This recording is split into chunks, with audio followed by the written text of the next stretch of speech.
Asibingelela abazalwane egameni lenkosi yethu Jesu Kristu. Sibingelela obaba nomama nentombi.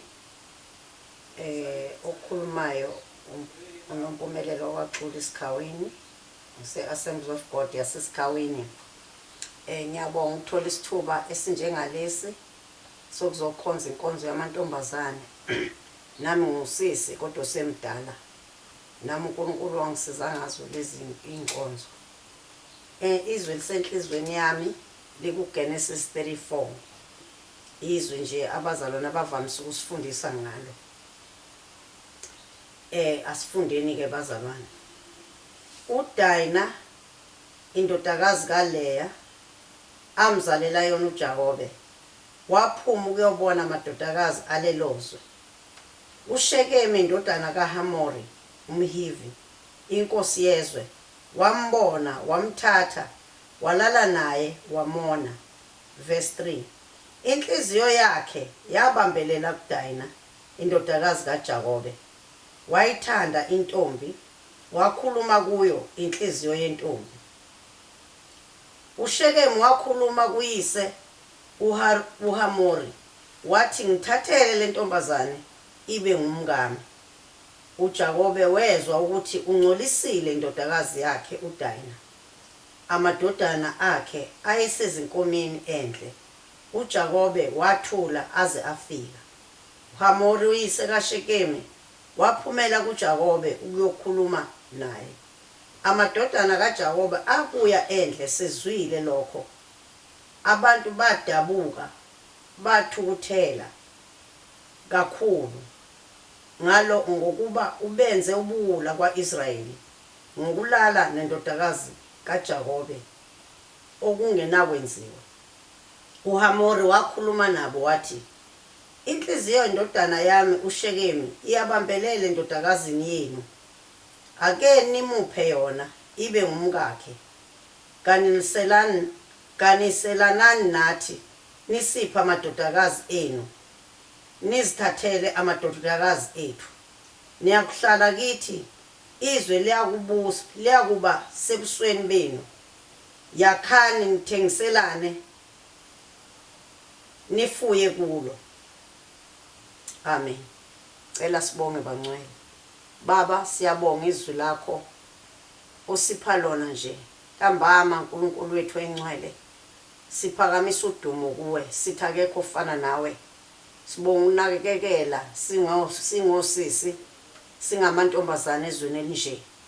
Maningi amantombazane afisayo baba ukuphila lempilo siphe yona. Siyawakhulekela nawo uNkulunkulu wethu engcwele, siyawazwela kulomhlaba onjena. Thatha udumo ke Nkosi yami namanje ngegama lika Jesu. Amen. Bazalwane, indaba kaDina ibuyile enhlizweni yami. Kodwa ikakhulukazi uNkulunkulu bekhuluma ngendaba yokuthi intombi iyafuneka ngazo zonke indlela.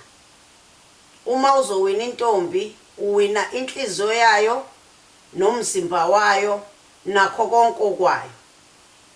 So inhlizweni yami kunalento yokuthi uDina la wayefika noyise uJakobe amzalela kuye uLeya. Besuka le kwaLabani lapha izalelwe khona.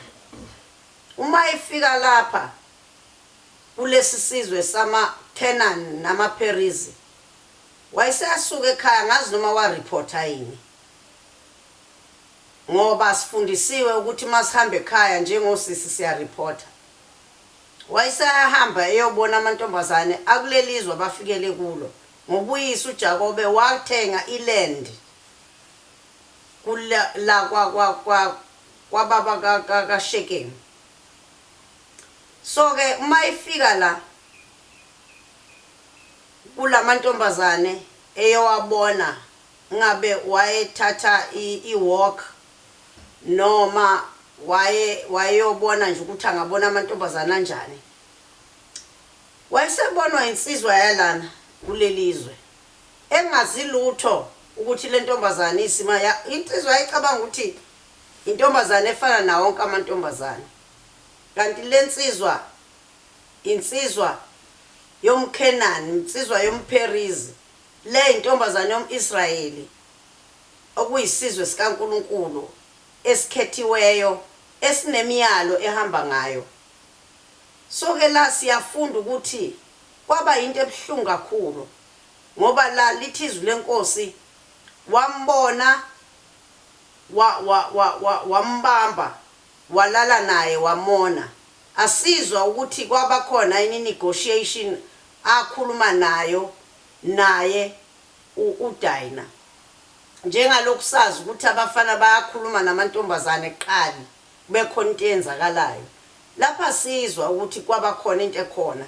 Sizwa nje ukuthi wambona, wamthanda, wambamba, walala naye wamona. Lithi ngesingisi uDina was defiled.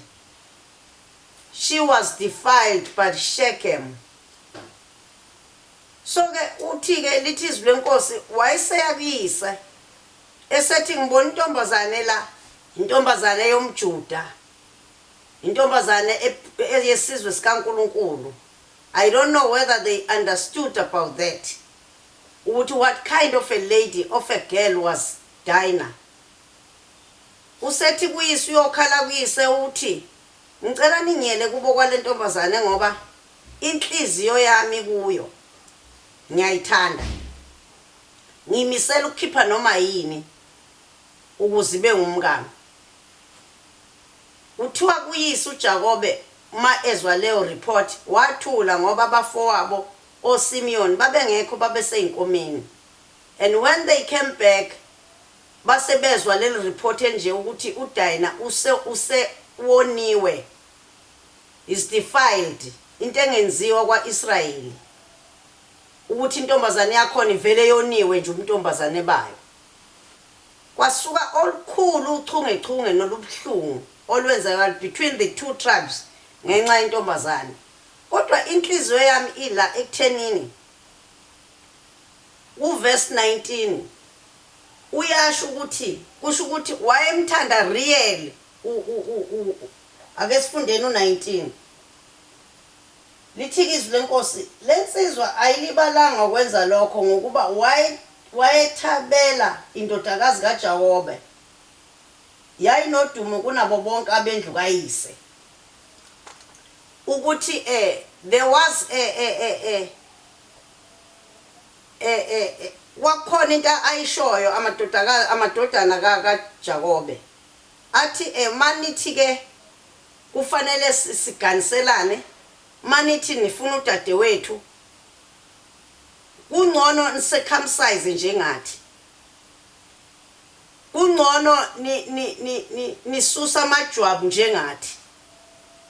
Kuthiwa ke yathi lensizwa uShekema hayi ku right kulula kabi lokho, yatshela nezizwe nezinsizwe zangakubo ukuthi kuthiwa lana uma sizokwazi interchange nalesi sizwe senze agreement naye, kwaze kwangenwa phela, kwaze kwangenwa economically kwezama land, kwepossession, kwangenwa ngisho kwezama culture ukuthi azoshintsha. Kungcono insizwa sivele silokhungeni sonke, circumcise sonke, sisusa amajwabu. Kanti bathukuthele laba abakwaIsrayeli ukuthi akwenziwa lokho kubo. Manje ngifuna ukuya kule ndaba yentombazane ukuthi intombazane is so important that it can touch the nation. Intombazane is so important that kungashintsha abantu ngenxa yayo. Kusho ukuthi kukhona into esentombazaneni. Angisabheki kakhulu Shechem, mbona uSathane eyibuka intombazane kungcono ayidestroy ingafiki kwi-destiny yayo, ngoba ufuna inhliziyo, ufuna umzimba, ufuna nakho konke okwayo.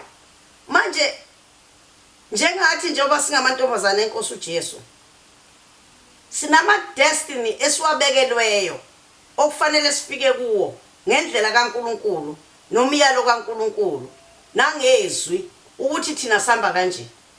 Akunendaba ukuthi insizwe iqhamuka ithi isiyangilobola, insizwe yangithanda, ngcono kungenzeka into eningi. It's not about that. It's about the destiny efuna uJesu ngathi ngoba uJesu sifele njengosisi ukuthi singabi excited because of people babonakalisa ukuthi bayasithanda bathi kungcono badele konke. Lensizwa is not circumcised. That is the first thing. So yiyo lento ecasula oSimeon ukuthi uShechem is not circumcised. Ngamanye amazwi i-circumcision yethu kwi-New Testament is in the heart. Inhliziyo kaShechem is not so uDina uzokwenza kanjani relationship nomuntu ongasokiwe yizwi ongehluliwe amandla kaMoya eNgcwele. Uyintombazane yokholwa ngoba kusasa kuzoba nenkinga ngoba abazi laba bantu ngawe, akazi uShechem ukuthi ukhuliswe kanjani, akazi uShechem ukuthi uyalwe kangakanani. uNkulunkulu how much time ayispendile ukukhulisa wena uyintombazane kaJesu.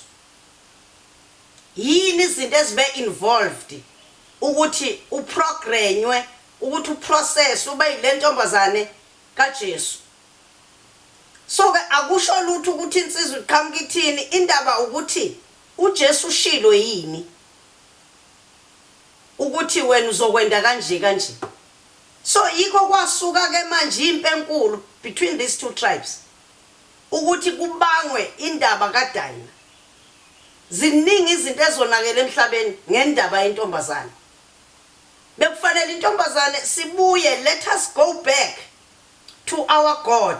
Let us go back to our Lord Jesus to be filled with the power of the Holy Ghost, to stand firm for our evangelism and the gospel of Christ. Kulesi sikhathi esinjengalesi bekungafanele ukuthi ngabe sisemdlalweni mhlawumbe. Fanele ngabe singene empini kanye nesizwe ngoba thina uNkulunkulu mayizosebenzisa thina uphilisa isizwe. Sesizothandaza abazalwane. Kodwa wena uthini?